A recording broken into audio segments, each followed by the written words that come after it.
The devastation wrought by the bombs dropped on Hiroshima and Nagasaki was immense. The explosion, equivalent to 15 kilotons of T.N.T., unleashed staggering levels of radioactivity.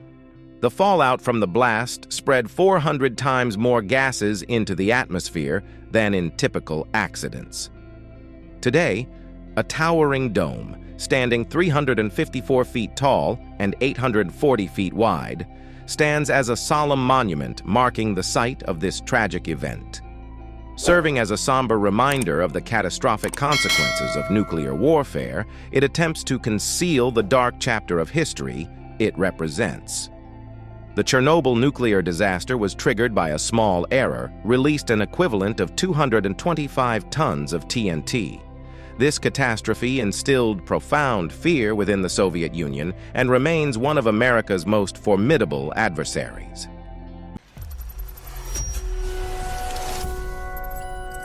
Viewers, the Chernobyl nuclear plant, located around 100 kilometers from Kiev in Ukraine, holds a significant place in history.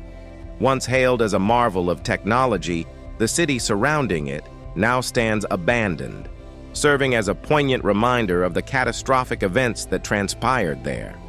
Ukraine, once part of the Soviet Union, was deeply entrenched in the tensions of the Cold War era.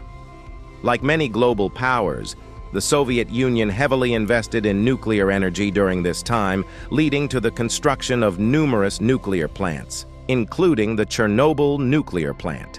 This plant, like its counterparts, was seen as a symbol of progress and technological advancement.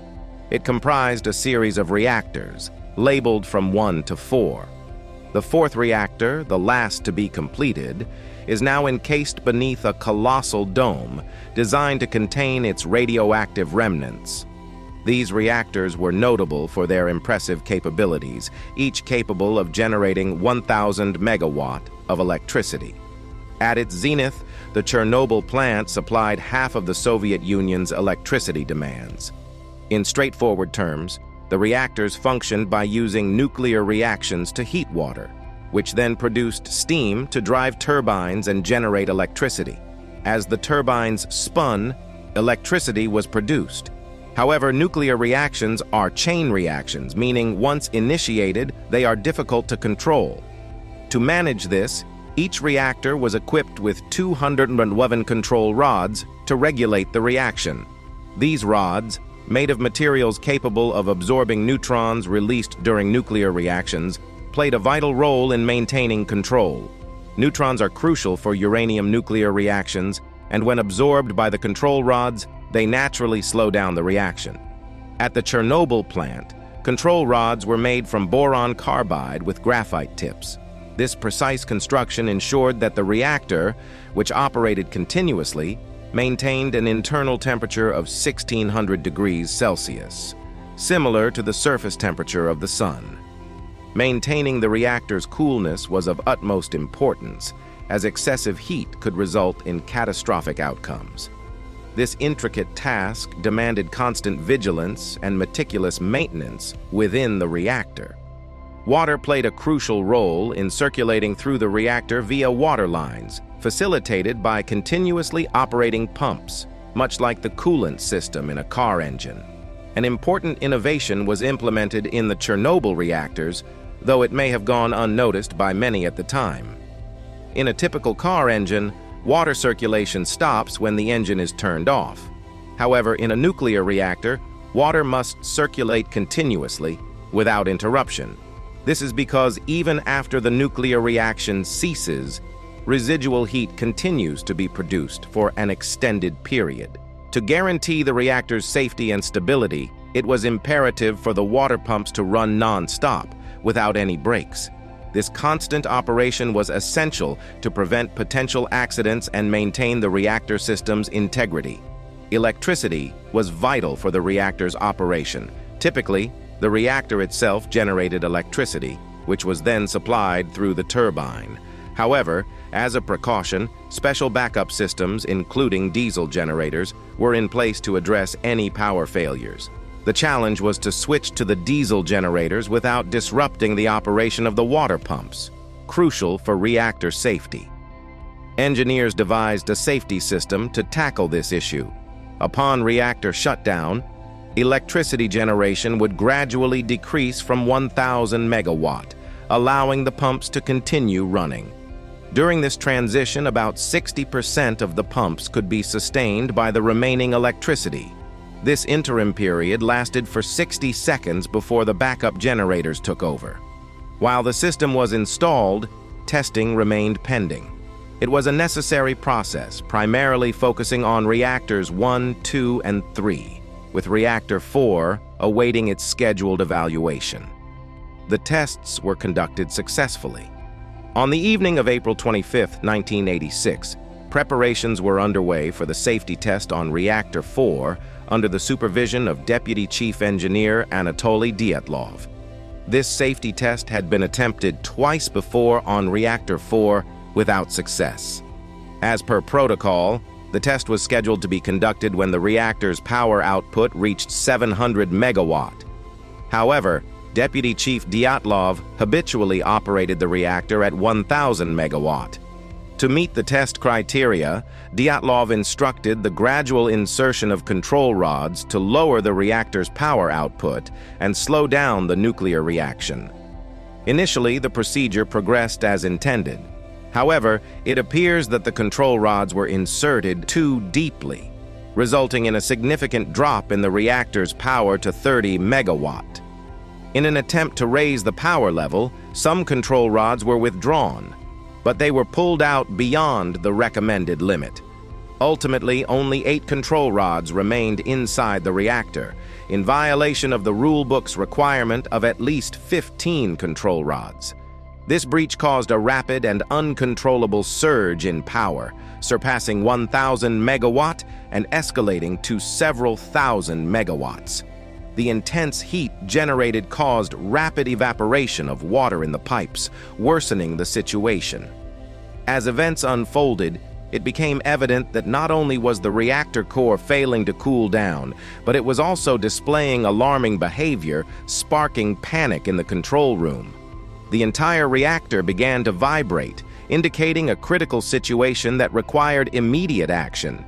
The engineers understood that the only viable solution was to initiate an emergency shutdown by pressing the emergency shutoff button. This action would prompt all control rods to be inserted into the reactor, halting the nuclear reaction. Without hesitation, the engineers executed the emergency shutdown procedure. However, upon pressing the button, instead of smoothly inserting the control rods, there was a deafening explosion as the rods forcefully entered the reactor. This explosion, equivalent in intensity to a 225-ton T.N.T. blast, shook the nearby Saijo village. To grasp the magnitude of this catastrophic event, consider the impact of the little boy nuclear bomb dropped on Hiroshima. Despite its devastating effects, the Chernobyl disaster released 400 times more hazardous gases into the atmosphere. The incident unfolded on April 26, 1986, and as the clock struck 1 a.m., puzzlement arose regarding why the control rods, designed to slow down the reaction, inadvertently caused an increase in reactor activity. The explosion originated at the tips of the control rods due to the presence of graphite. While the majority of the control rods were made of boron carbide, their tips contained graphite. While boron carbide effectively curtails the nuclear reaction, graphite has the opposite effect, accelerating reaction rates. Before the emergency shutdown button was pressed, the graphite within the control rod tips had surpassed its limits.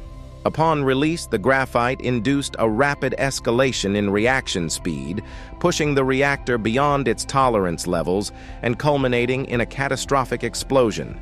This explosion tragically claimed the lives of 2 engineers instantly, while 2 others sustained severe burns. Initially, the fire within the reactor was misconstrued as a conventional fire, as the full extent of the radioactive release was not immediately evident. Firefighters hurried to the scene, endeavoring to extinguish the inferno with water. Yet they quickly discerned that it was no ordinary blaze, but a graphite fire, far more arduous to quench. In response to the unfolding catastrophe, the entire neighboring city was promptly evacuated overnight. Approximately 5,000 residents were relocated with the aid of about 100 buses, ferrying them to safety in nearby Slough.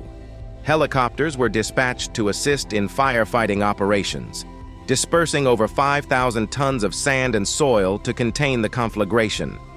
Despite daunting obstacles, the fire was eventually subdued through the collaborative endeavors of emergency responders. After 10 days of relentless struggle, the fire was finally extinguished. Nevertheless, the aftermath of the disaster persisted as radioactive gases continuously permeated the atmosphere. Firefighters battling the inferno were consistently exposed to these perilous gases, resulting in illness and, tragically, the loss of lives in the subsequent months. Initially, the Soviet Union sought to suppress news of the incident, fearing its detrimental repercussions during the Cold War era. However, secrecy proved unsustainable. Just 36 hours after the explosion, on April 28th, Swedish radiation monitoring stations detected a significant surge in radiation levels in the air, originating from Ukraine. The revelation compelled the Soviet government to acknowledge the disaster to the world. Even after the fire in Reactor 4 was extinguished, the peril was far from abated. Beneath the reactor, a pool of water harbored vast quantities of radioactive material. If not swiftly drained, the steam from this water would release radioactive gases into the atmosphere, posing a severe threat. Evacuation demanded courageous individuals willing to risk their lives. 3 heroes emerged: mechanical engineer Alexei Ananenko, senior engineer Valery Bespalov, and shift supervisor Boris Baranov. These brave souls volunteered to descend into the pool, open the drain, and empty the water, thus averting further catastrophe. The aftermath of the reactor explosion, known as the Suicidal Aid Mission, resulted in widespread devastation. While all 3 heroes emerged unscathed from the mission, the damage had already been wrought.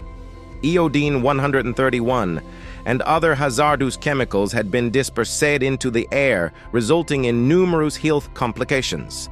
Thousands developed thyroid cancer, and many perished as a consequence. The most affected were the firefighters and cleanup workers who valiantly confronted the perils of the disaster. The radioactive fallout spread across Europe, contaminating forests, altering rainfall from green to red, and wreaking havoc on wildlife. In the immediate aftermath, the death toll was relatively low, with only 31 recorded fatalities.